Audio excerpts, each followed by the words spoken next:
বর্তমানে একটা গরুতে কেমন খরচ হচ্ছে আপনার? আমার হিসাব আছে যে একটা করে গরুর 200 পার হওয়া যাবে না, পার ডে 200 টাকা পার হওয়া যাবে না। পার হলেই তখন দেখা যাচ্ছে আমার খরচটা এক্সেস বেশি হয়ে গেল। যারা মোটা তাজাকরণ করতে চায়, আমাদের গরু সিলেকশনটা যদি আমরা সঠিকভাবে না করতে পারি সেক্ষেত্রে আমরা ভালো লাভবান হব না। হ্যাঁ, এটাই হলো মূল কথা। আপনি সিলেকশনটা কিভাবে করতেছেন? ওটা আমরা বাজারে ভাই, আসসালামু আলাইকুম, কেমন আছেন? ওয়ালাইকুম আসসালাম, আলহামদুলিল্লাহ ভালো আছি।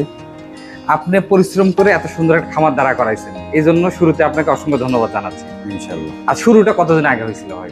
আসলে আমার খামার খুব বেশি বয়স নয়, সব মিলে মনে হয় 1 বছর হবে। শেড ব্যবস্থাপনাটা সুন্দর করছেন, একটু যদি বলতেন দৈর্ঘ্য প্রস্থ কেমন আছে বা মানে কিভাবে করছেন একটু প্ল্যান? আমার দৈর্ঘ্য আছে 87 ফিট, আর প্রস্থ আছে আপনার 32 ফিট। দৈর্ঘ্য আছে 87 ফিট হ্যাঁ, এবং প্রস্থ প্রস্থ আছে 32 ফিট। 32 ফিট।